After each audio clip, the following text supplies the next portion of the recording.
Oh my God!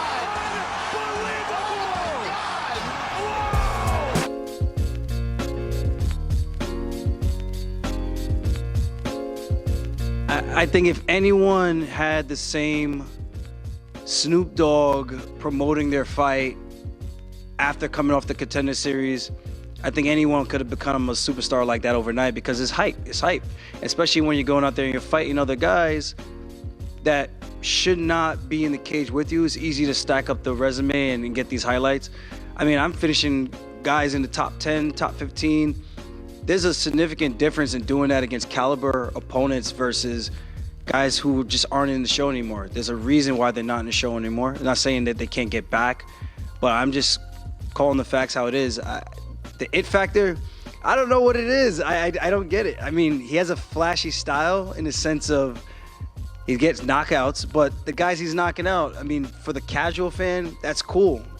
But for the hardcore fans who actually tune in and watch the sport, I think they're smart enough to understand what's what, and you can kind of pick and choose. Like, yeah, he's had an easier path, and he's made it. He did what he was supposed to do with the competition that was put in front of him.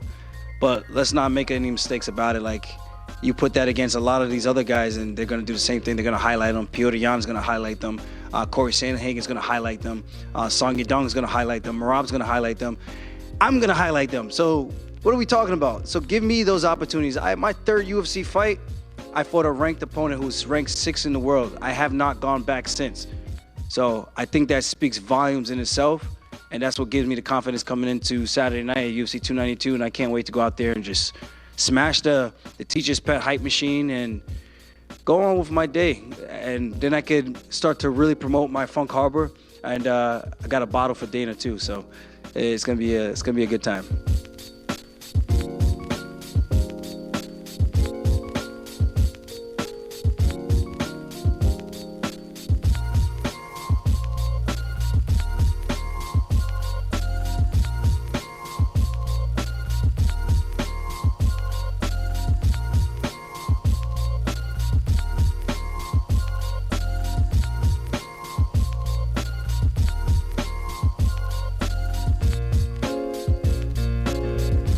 What kind of advice would you maybe give to younger fighters who would be put in a similar position on Contender Series? How do they maximize that sort of that path, something similar to what you did? I'd say make sure when you get these managers' contracts, you guys read them and look through them, have a lawyer look through them. Don't just sign just because these guys say I can get you in the UFC. They're taking 20% of your purse, they're taking your win bonus, they're taking your fight bonus, performance bonus. I would be very, very skeptical on signing their contracts. You could sign with a manager, but make sure you have stuff in there, that's fair to you, because none of these contracts are fair to the fighters, and these managers know that these fighters aren't going to read it. We're fighters for a reason. So I would sound very, very careful with these guys that are really close to the UFC. I just want to go off that. You've obviously made a statement recently that MMA managers are no good, and you're going to prove that. Has a specific incident happened that makes you want to pick up this cause, or is it just you felt this way for a long time, you're fighting for a title, it's the profile to do it? No, there's been a couple instances, more recent, yeah. I feel like I could say, if we wanted to get into that subject, then I'm going to release it all kind of when the time is right. But yeah, mostly just being careful with these guys. They're not good at their jobs. They'll manipulate you, and I want to say more. I do, but we'll save it for the right time. I'll leave you with one more then, just because if you wanted to save it for the right time. Do you think it's a problem that it's like a low barrier to entry? Anyone can be an MMA manager, so they're just not necessarily skilled in the workplace? Or is it that a lot of these guys, through their job, have just become too close to the promotion and as such cannot represent the fighter as effectively as possible? A little bit of both. You meet scumbags in all levels of life. You could be broke and you could have broke scumbag friends. You could have a lot of money and then those rich, there's high level scumbags out there.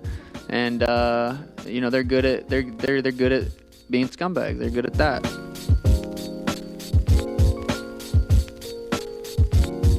It's going to happen, right? I want it to happen.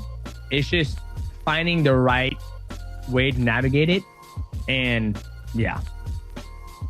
I mean, we're looking at the tail of the tape right now. It's ridiculous. You're 5'3", he's 6'3". You say you weigh 150.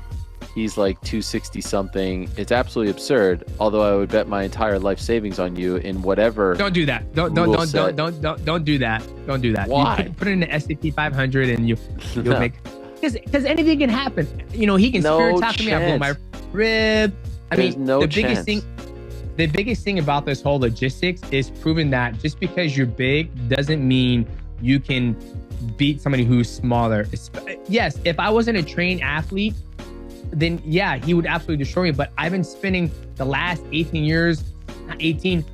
years of my life dealing with people who are bigger than me, right? Like, it's like, this is like my realm I deal with every single day of my life. When was the last time he wrestled somebody who was 300 pounds or 280, 290? He hasn't. I dealt with this my whole entire life. So when somebody says, I'm bigger than you, I can beat you, I'm like, okay, I just dealt with this 2 days ago. Come on, let's see what you can do. So for me, this is like everyday occurrence in my life, right? So Have you talked to him? No, I have not talked to him. No DMs, no nothing. No. Brennan Schaub is the middleman. He's kind of the promoter in this. So I mean, if you know, that's what I mean. Like, imagine if me and Bradley Martin were our own entities, which we are. If I was like, hey, let's do it on who wants to get this grappling match, right? It's oh my god, So Would Brennan be okay Schaub with you doing this? Well, see, that's the thing. We got to figure all that out. But for me, that's what I mean. Like, it was supposed to be something fun for just going to grapple. Like, I have no animosity. I'm just trying to prove a point. It's like, hey, you know, Mikey Nisimichi's beat people.